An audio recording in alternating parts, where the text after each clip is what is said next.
네, 여러모로 수급상으로 또 이 시간의 거래에서도 여러 가지 데이터들이 있었습니다. 오늘 장에 대한 힌트들을 알아봤는데요. 이제는 전문가의 시각으로 또 대응 전략 세워드리겠습니다. 체크포인트 알아볼 텐데요. 토마토 투자클럽의 최원주 전문가, ISS의 박수범 이사 함께합니다. 안녕하세요. 안녕하십니까. 예. 첫 번째 체크포인트는 최원주 전문가가 준비했습니다. 요즘 2차전지 상당히 좀 힘든데 이런 와중에서도 뭐 엔캠이라든지 분리막, 전액 이쪽으로는 그래도 솔솔 이 긍정적인 소식들이 하나둘씩 전해지고 있습니다. 중국의 분리막 업체가 미국의 투자를 축소를 하면서 우리 이 국내 업체에는 수혜가 예상된다, 반사이익이 예상된다 이런 전망들이 나오던데요. 최원주 전문가님 자세하게 알려주시죠. 네, 지금 중국의 분리막 글로벌 1위 기업이 있는데 거기서 이제 중국 그 기업이 미국 공장 투자 계획을 기존보다 70% 축소하기로 15일 날 결정을 했습니다. 지금 미국 투자 계획 대폭 축소하는 이유는 올해부터 이제 중국 업체의 분리막이나 뭐 전액을 제품을 사용하면은 전기차 보조금 대상에서 제외하기 때문에 이런 결정을 한 것으로 보이고요. 향후에 이제 미국에서 배터리 생산 업체들 같은 경우에 국내의 전해액이나 그다음에 뭐 분리막 제품 이런 쪽에 더 폭넓게 더 쓰일 것으로 보고 있고요. 한국 업체나 일본 업체들 좀 수혜를 입을 것으로 예상이 되고 있는데요. 국내 업체들 같은 경우는 뭐 전액은 아까 얘기했듯이 뭐 엔캠이라든가 뭐 이런 업체들이 있고 최근에 엔캠 주가 상당히 급등했고요. 그다음에 SKIET, 그다음에 WCP 이쪽은 분리막인데 전체적으로 한번 보도록 하겠습니다. 뭐 엔캠은 지금 일단 너무 많이 올라가지고 일단 한번 보기는 보겠는데 조금 부담스럽다. 물론 추세는 아직 계속 살아있기 때문에 단기 트레이딩 관점에서는 저는 계속 유효하다고는 보고 있는데 지금 일반 투자자들 같은 경우에는 좀 부담스러워 하시는 분들 좀 있을 거예요. 그러면은 저는 한 5일선에서 보고 좀 대응하자 좀 그렇게 보고 있고요. 그다음에 역시 분리막 쪽 보시면 SKIT 더 먼저 보시면은 작년까지 실적이 굉장히 안 좋았는데 올해는 그래도 실적이 뭐 이런 것들도 그렇고 전체적으로 좀 올해 괜찮아질 것이다라는 예상이 좀 나오고는 있습니다. 주가가 뭐 반도체도 작년에 실적 안 좋았는데 전망치 가지고 먼저 움직였다면은 먼저 움직일 가능성도 있다. 좀 그렇게 보고 있고요. WCP도 같이 보시면 될 것 같은데 최근에 주가 흐름이 시장이 전체적으로 안 좋다 보니까 좀 상당히 부진한데 음봉이 지금 한 6개가 연속으로 지금 나오고 있다. 그렇게 보고 있는데 지금 주가는 박스권 하단으로 보고 있고요. 박스권 이탈 가능성은 그렇게 크지 않다. 그렇게 보고 있습니다. 네. 이 해외 우려 집단 FEOC 조항이 나오고 나서부터 이쪽에 주목을 받았는데 엔캠 같은 경우는 그 이후에 고공행진을 펼쳤는데 반대로 분리막 쪽 같은 경우 지금 짚어주신 SKI 테크놀로지라든지 WCP는 이 흐름이 좀 다르더라고요. 이 차이는 어디에서 발생하는 걸까요? 엔캠은 그래도 분기마다 적자는 아니었어요. 적자는 아니었고 네. 물론 그렇다고 해서 크게 흑자는 아니지만 꾸준히 흑자 기조는 좀 나오고 있다 그렇게 보시면 될 것 같고 WCP 같은 경우에는 재작년에 실적이 좀 괜찮았는데 네. 작년에도 좀 괜찮았고 그런데도 주가가 힘을 못 쓴다 그러면 나름대로 좀 어떻게 본다면 저평가 된 게 아닌가 좀 그렇게는 보고 있습니다. SKI 테크놀로지는 재작년 실적 안 좋았기 때문에 이해는 한다 그렇게 보고 있습니다. 예, 그래서 분리막과 전해액 쪽은 계속 관심을 가져보셔야 될 것 같은데 이번에는 분리막 관련된 뉴스가 나왔고요. 이에 따라서 상대적으로 좀 덜 갔던 종목군들도 계속 관심 가져보자 의견 제시해 드립니다. 다음 두 번째로는요. 박수범 이사가 가져온 내용 알아보도록 하겠습니다.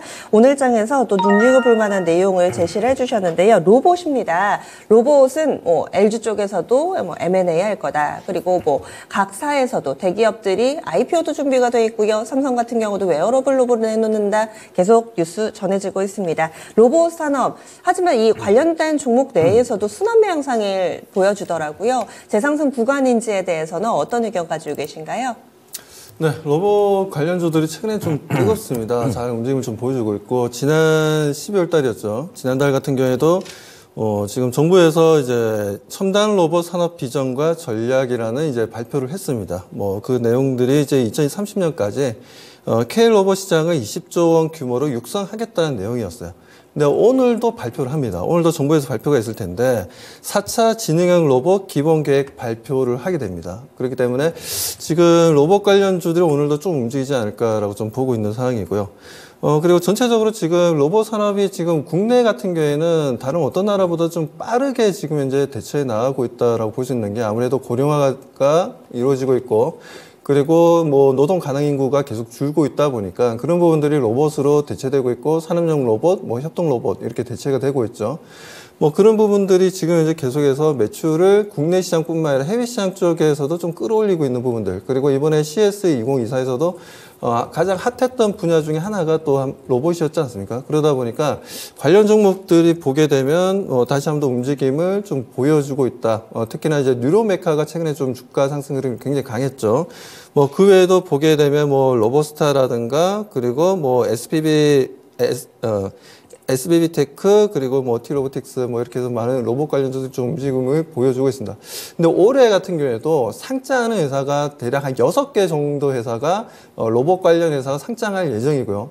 내년에만 하더라도 미리 지금 현재 IPO를 준비하고 있는 회사가 3군데나 됩니다. 그렇기 때문에 로봇 관련 회사들은 앞으로 상장하는 회사가 점점점 더 많아질 것으로 좀 기대를 하고 있기 때문에 그것 또한 어떻게 보면 로봇주에 대한 관심도는 1년 내도록 집중이 될 수 있다라는 거죠. 그런 관점에서 저는 로봇 관련주에 대해서 오늘도 정부의 어떤 로드맵 발표도 있고 뭐 그리고 앞으로도 계속해서 관련 이슈들은 뭐 정부에서 나오든 아니면 뭐 해외 쪽에서 나오든 계속 지속적으로 나올 가능성이 높기 때문에 관련 종목들을 지켜보자라고 말씀드립니다. 네, 그래서 로봇주들은 이벤트 풍성합니다. 그리고 조금 전에 이 박수범 이사가 이야기를 해주셨던 제4차 지능형 로봇 기본 계획 발표는 우리 시간으로 오전 11시에 예고가 돼 있으니까 또 시간 보시면서 또 어떤 내용 나오는지 이와 관련된 종목분들의 움직임까지 저희도 좀 발빠르게 체크해 보겠습니다. 다음 세 번째 포인트는요. 자동차로 가겠습니다. 현대기아차 역대급 영업이익이 예상된다. 아마 올해 한 해를 두고 이런 전망이 나온 건가요? 최현재 전문가님 설명을 좀 해주시죠. 아니 다음 주에 현대차 기아 같은 경우에 4분기 실적하고 연간 실적 발표하는데요. 거기서 이제 역대급 실적이 전망이 된다. 지금 그런 이야기가 나오고 있습니다.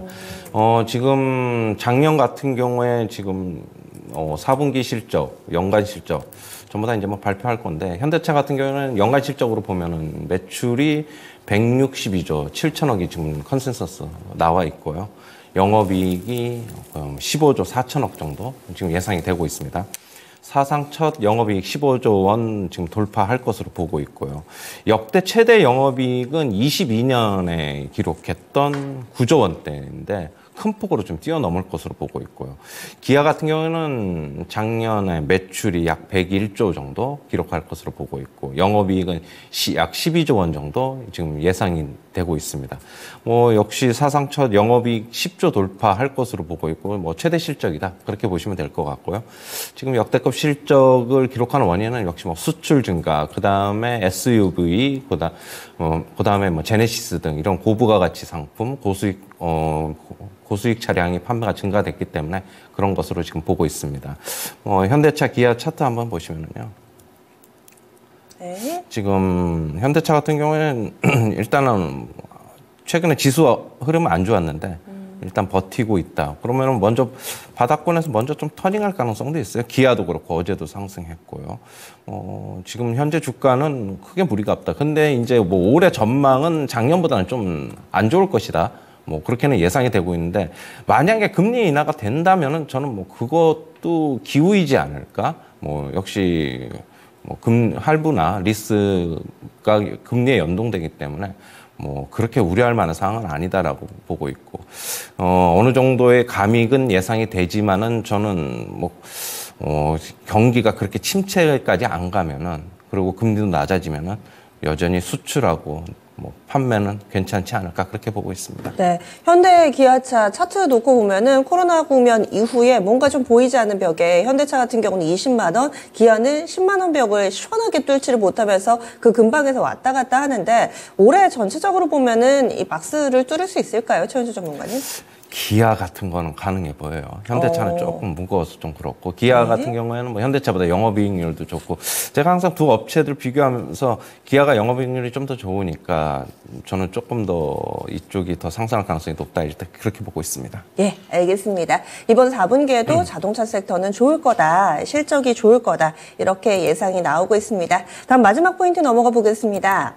어제 시장에서 주목했던 이슈 가운데 하나였는데요. 지금 한미약품, 한미그룹도 경영권 분쟁 가능성이 고조되고 있습니다. 그래서 한미사이언스하고 OCI홀딩스하고 일부 지분의 교환이 좀 있는 상황이고요. 이로 인해서 이 관련된 종목군들이 변동성 커지는 모습을 보여주기도 했습니다. 상당히 셈법이 복잡해서요. 어떤 기업의 호재일까? 이 부분에 대한 분석도 의견이 분분합니다. 박수범 회사님은 이번 이슈 어떻게 보시나요? 네, 일단 지금 한미약품과 OCI홀딩스가 합병하는 부분들은 뭐 우리 시청자분들도 마찬가지겠지만 저 또한 마찬가지였습니다. 전혀 예상하지 못했던 내용들이 이제 주말에 좀 나왔던 내용들이었는데 어제 보게 되면 관련 종목들이 다들 좀 조정을 좀 받았어요. 뭐 그 흐름들을 좀 보여줬습니다. 아무튼 지금 OCI홀딩스랑 한미사이언스가 지금 합병하는 부분들은 어느 정도 좀 언론을 통해서 우리 시청자분들이 많이 알고 계실 거라고 좀 판단해서 좀 생략을 해서 좀 대충 말씀드린다면 아무튼 지금 뭐 처음에는 이게 지금 현재 상속세 때문에 일어난 문제였습니다. 상속세 때문에 일어났던 문제가 이제 결국에는 이제 OCI랑 합병권까지 이제 가게 됐는데 이 부분들이 이제 뭐 아들들에게 얘기하지 않고 어머니랑 따님이 두 분이 이제 결정을 하고 모든 걸 이제 일을 진행하다 보니까 이게 좀 문제가 조금 불거지고 있는 상황입니다. 그런데 이 내용들을 보게 되면 지금 현재 지금 계속해서 얘기 나오는 걸 현재 좀 보게 되면, 지금 임종윤 사장도 마찬가지고, 지금 이제 밑에 분도 마찬가지고, 지금 합병에 대해서 상당히 좀 반대를 하고 있습니다. 하지만 이미 지금 현재 임시주주총회를 통해서, 지금 현재 뭐 어차피 결론이 났어요. 합병하기로. 그래서 이걸 법적으로 뒤집기는 상당히 좀 어려울 것으로 좀 시장에서는 바라보고 있습니다. 그렇기 때문에 뭐 합병은 뭐 순서대로 이렇게 이루어질 것으로 좀 바라보고 있고요.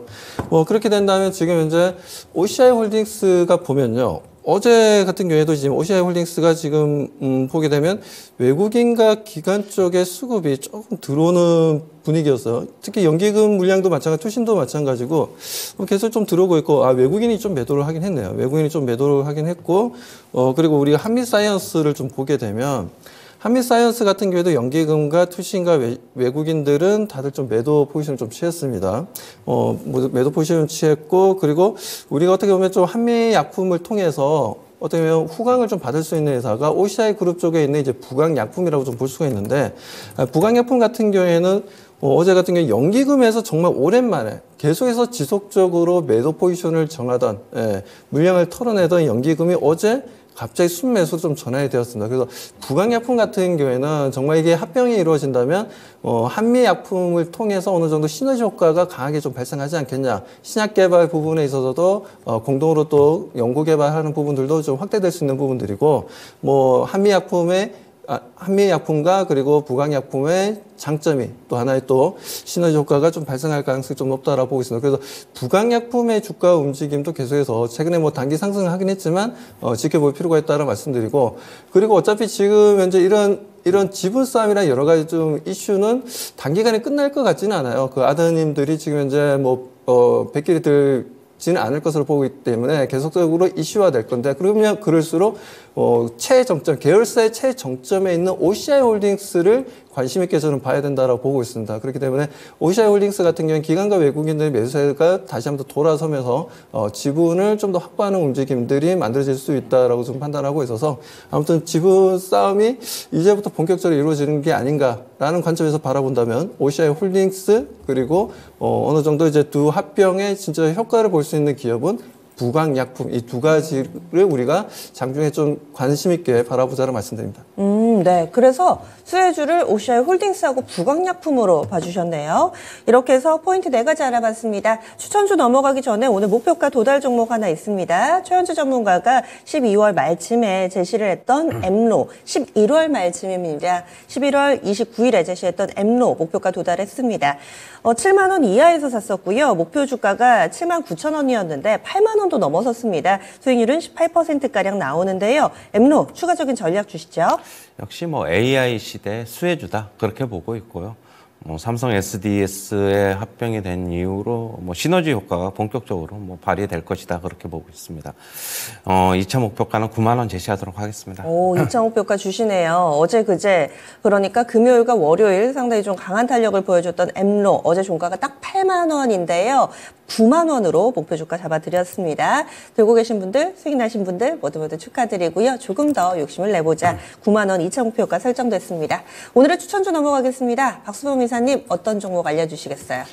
네, 지금 통신주들이 지난주부터 해서 좀 움직이기 시작하고 있습니다. 거기다 좀 주가가 그동안 너무나 좀 소외되어 있었던 부분이었는데, 지난주부터 조금씩 움직이고 있어요. 이재용 회장이 6G 관련된 이슈가 좀 나왔었죠. 그 부분들이, 시장이 전반적으로 좀 훈풍을 불어넣고 있다라고 보여집니다. 아무튼 그런 흐름들에 따른 관련 종목들의 움직임이 좀 강한데요. 그 중에서 저는 HFR이라는 이제 장비 업체를 좀 가지고 나왔습니다. 자, HFR 같은 경우에는 지금 현재 모바일 액세스 쪽도 마찬가지고, 그리고, 광전송 및 인빌딩 솔루션도 현재 개발하고 있는 업체입니다. 그러다 보니까 5G 쪽에서도 이제 장비들을 많이 좀 납품을 하고 있는 상황이고요. 그러다 보니까 지금 동사 같은 경우에도 HFR 같은 경우에도 수급적으로 기술적으로도 상당히 좀 좋은 분위기를 연출을 해주고 있어요. 외국인과 연기금들이 다시 한번 좀 수급이 순매수로 좀 돌아서는 분위기고요. 거기에다 동사 같은 경우에는 어떻게 보면 이제 작년이죠. 재작년인가요? 재작년 12월 달에 보면, 대략적으로 4만 원까지 부근까지 올라갔다가, 최근, 2만 원이 깨지면서 지금 이제 어디가 저점인지 모를 정도로 계속해서 하락 추세를 만들었는데, 최근 들어서는 거래량이 터지고 있습니다. 평균 거래량을 넘어서는 거래량이 터지면서 추세적인 반전을 꾀하고 있다라는 거죠.